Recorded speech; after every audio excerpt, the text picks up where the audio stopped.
ಒಳ್ಳೆ ಬಟ್ಟೆ ಹಾಕಬೇಕು ಮಗಳು ಅಂತ ಅಮ್ಮ ಖುಷಿ ಪಡ್ತಾಳೆ. ಆದರೆ ಎಷ್ಟೋ ಜನ ತಾಯಂದಿರು ಎಲ್ಲೆಲ್ಲೋ ದುಡಿತಾರೆ. ನಾವಿವತ್ತು ಹೋಟೆಲಿಗೆ ಹೋದರೂ ಕೂಡ ಎಲ್ಲೋ ತಟ್ಟೆ ತೆಗಿತಾಳಲ್ಲ, ತಟ್ಟೆ ತೆಗೆದು ತೊಳೆದಿಟ್ಟು ಬರ್ತಾಳಲ್ಲ, ಅಂಥವರಿಗೆ ನಾವು ದುಡ್ಡು ಕೊಟ್ಟು ಬಂದಿರ್ತೇವೆ. ಯಾಕೆ ಗೊತ್ತಾ? ನಮ್ಮ ದೊಡ್ಡಸ್ತಿಕೆಗಲ್ಲ ಅದು. ಆ ತಾಯಿ ಆ ಹೋಟ್ಲಲ್ಲಿ ಬಂದು ಕೆಲಸ ಮಾಡ್ತಾ ಸಾವಿರಾರು ಜನ ತಿಂದು ಹೋದ ತಟ್ಟೆ ತೊಳಿತಾಳಲ್ಲ, ಯಾಕೆ ಗೊತ್ತಾ? ಅವಳಿಗೋಸ್ಕರ ಅಲ್ಲ, ಮನೆಯಲ್ಲಿ ಮಕ್ಕಳು ಕಾಯ್ತಾರೆ ಅನ್ನೋ ಕಾರಣಕ್ಕೆ, ಜೀವನಕ್ಕೊಂದು ದಾರಿ ಬೇಕು ಅನ್ನೋ ಕಾರಣಕ್ಕೆ. ತನಗಿಲ್ದಿದ್ರೇನು ತನ್ನ ಹರದ ಬಟ್ಟೆಯನ್ನು ಮುಚ್ಚಿಕೊಂಡು ತನ್ನ ಮಗಳಿಗೆ ಒಳ್ಳೆ ಬಟ್ಟೆ ಕೊಡಬೇಕು ಅಂತ ವರ್ಷಕ್ಕೆ 1 ಗ್ರಾಮ್ 2 ಗ್ರಾಮ್ ಚಿನ್ನ ತೆಗೆದೋಡರಿದ್ದಾರೆ. ಯಾಕೆ? ನನ್ನ ಮಗಳಿಗೆ ವರ್ಷ 18-20 ಆಗುವಾಗ ಮದುವೆಗೊಂದೇನಾದರೂ ಆದೀತಲ್ಲ ಅಂತ.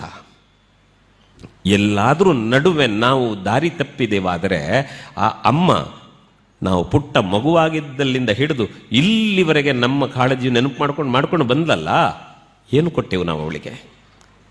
ನೀವು ಕೇಳಿ, ಹೆಣ್ಣುಮಕ್ಕಳು ನಿಮ್ಮ ಮನೇಲಿ ನಿಮ್ಮ ಅಮ್ಮನನ್ನು ಕೇಳಿ, ಅಮ್ಮ ನೀನು ತುಂಬ ಚಿನ್ನ ಉಂಟಲ್ಲ ನನಗೆ ಅಂತ ಕೇಳಿದರೆ ಅಮ್ಮ ಏನು ಹೇಳ್ತಾರೆ ಗೊತ್ತಾ?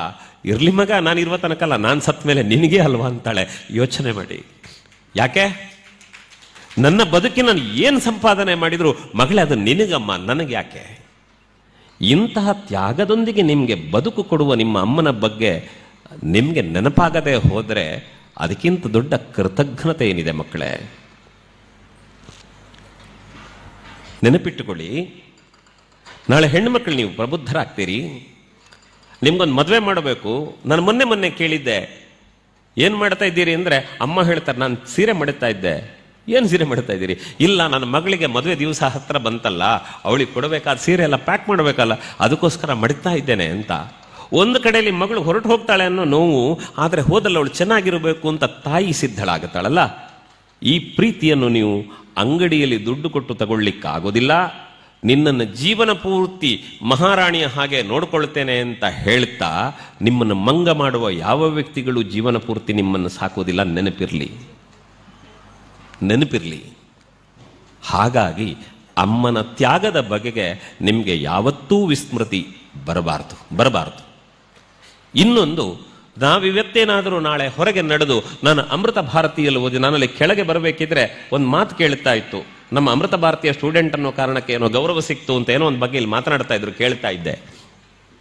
ನಾಳೆ ನೀವು ಅಮೃತ ಭಾರತೀಯ ವಿದ್ಯಾರ್ಥಿಗಳು ಅನ್ನೋ ಕಾರಣಕ್ಕೆ ನಿಮಗೆ ಗೌರವ ಸಿಗುವುದಾದರೆ ಅದೇ ಹರದ ಬನಿಯನ್ನು ಹಾಕ್ಕೊಂಡು ಯಾರ್ಯಾರ ಮನೆ ಅಂಗಳದಲ್ಲಿ ಬೆವರು ಸುರಿಸಿ ದುಡಿದು 10 ರೂಪಾಯಿಯನ್ನು ಹುದುಗಿಸಿಟ್ಟು ನಿಮಗೆ ಬಟ್ಟೆ ತಂದು ಕೊಟ್ಟ ಅಪ್ಪ ಕಾರಣ ಅನ್ನೋದು ನಿಮಗೆ ನೆನಪಿರಬೇಕು.